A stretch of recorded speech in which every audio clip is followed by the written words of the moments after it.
So I've learned. Oh,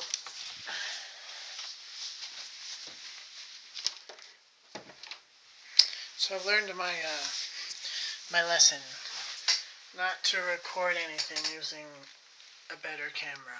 I want to, but the upload speed on the internet that we have is just horrible. So I've been trying to upload a video about something, and it was a really good video too, and just not gonna get it up, I don't think. So I'm just gonna re-record it on my phone, and what I was talking about was a video that this is going to be in response to. I'll put a link down in the description of the video it's in response to, and it's just because the video really got me thinking about how true it is. And I talk a lot about, in Buddhism, I talk a lot about Buddhism, but I mainly talk about a lot of things that have a direct effect. There's a lot of Buddhism stuff out there that they talk about, like, oh, meditation is good, oh, mindfulness is good, you know, this is good, that is good, and it's like, yeah, it's good, but what is it going to do for you? And I've noticed a lot of my videos are like, you know, this is what it's going to do for you.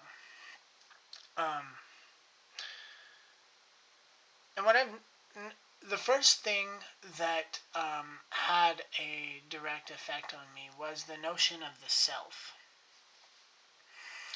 And it's sort of it's hard to grasp because people are conditioned into thinking that they are an entity.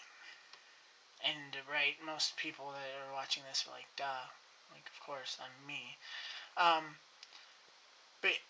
But really, and I'll put a link to the video that I'm going to mention in just a minute. It's a video by Thich, and I don't know how to say his name, to tell you the truth. Thich Nhat Hanh. I don't know how to say his name, but he's a very enlightened person, and he influences me a lot. He put it right whenever he said that, I'll even link to the right time when he says this in the video. He says that you and me, okay, so you are made of only non-you elements. I mean, think about it. You have to learn to look at yourself and think about, like, well, where am I? You know, what is me? And your sensations tell you, well, you go as far as pretty much your skin. And then that's where you end and the air begins. One thing that breathing meditation, and that's just focusing on the breath, has done for me is I start to notice, breathing the air in, breathing the air out. I start to notice that I'm not just my body. Like, for instance, I have to have air in my body, or what I would call my body, I guess, in order to be alive. And so, as I'm breathing, I'm noticing that this air is not in me. It's outside of me, and it goes in and it goes out, and I start to realize my dependence on air. And think about it. Air is pretty much everywhere, right? Air is all over the place, and you are that air, because without that air, you can't live. And then you start to, sure, there are a lot of things to your body, like your skin, that, is a part of you. You're like, well, my skin doesn't, like, but it's not true, because the skin is a part of the air, too. Your skin needs air. It needs better than that. It needs water. And so you're thinking about the cup of water that you drink for the day or whatever. I tend to not drink a lot of water. I drink a lot of coffee. But whatever kind of the way you consume water goes into your skin. And that water is not, it doesn't become a part of you. It is a part of you, even when it's in, a glass where the water came from a river. That river, that water is all a part of you, because without it, you can't live. And so a lot of people would go as far to say, like, maybe, well, I am that glass of water. And then you go as far as saying wherever that water came from. So I am that jug of water. I'm that spring water that comes off of the mountain, you know. But then think about where that water's been. That water has probably been all over the planet through raining and clouds and things like that. And you start to really realize that you really are kind of all the water. It's almost on one side it feels silly to say, but on one side it's a very serious thing to say because it's very true. And so once you realize that you're not, like, you can't find yourself, and this is a concept in Buddhism called emptiness. Emptiness tends to confuse a lot of people because that's basically what it's saying, is that you can't find yourself. Who are you? And a lot of people say, well, I'm a soul, I'm this invisible thing, but you can't find it, you can't point at it, you can't tell me where it is, where it comes from, or where it goes. But so as soon as you sort of learn this, understand this idea that you are not you, that you are pretty much everything, you're made of everything, then you start to sort of look at things like they're not you. For instance, my mind. I've always viewed my mind as me. That's me. I'm my mind. And it's true, you are your mind. Because without your mind, you can't be you. You need your mind. But it doesn't mean that you are just your mind. Obviously, your water, your sensations, the things you feel around your body, you're a lot of things. And your mind doesn't have to be you. Your mind is like a tool. I imagine it kind of like a calculator. You know, you put in equations and it gives you answers. But sometimes you put in the wrong equations. You know, you're putting in bad equations, and your brain is giving you answers, but they're not the right answers because you're not giving it the right thing to calculate. And so you sort of the point is that you start to see your mind sort of as a tool, and it's reporting information to you, kind of like a little calculator up there. And for a mind that is not conditioned well, and you have to think of like sports. If you're not conditioned well to play a certain sport, you're going to do poorly at it.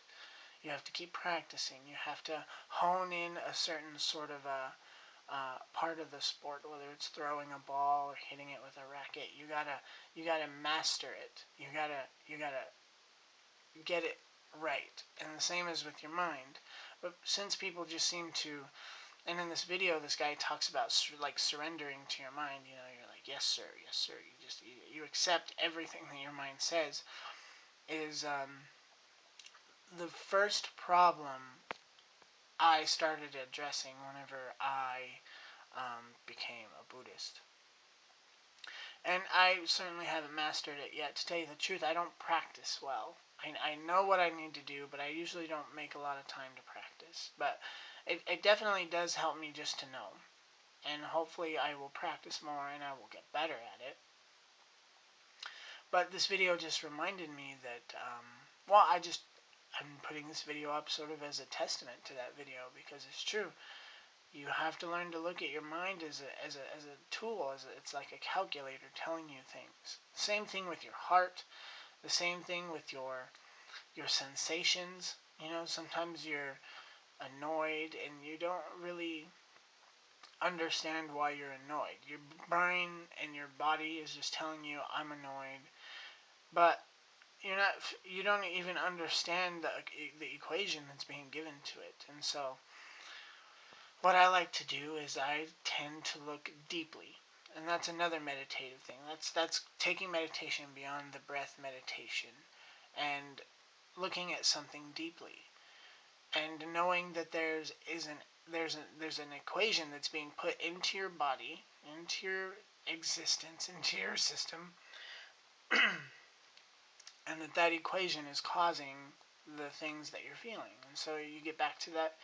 Once you figure out that equation, you can sort of start to address it. Like, for instance, I have a job interview today, and I've been really nervous about it. And no reason. I'm just nervous about it. And I mean, to the point where I'm like kind of having trouble sleeping.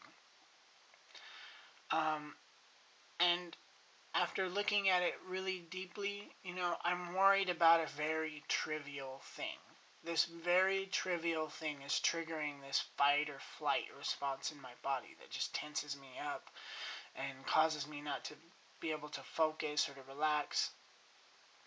And it's basically that, I know it's a coaching position for tennis.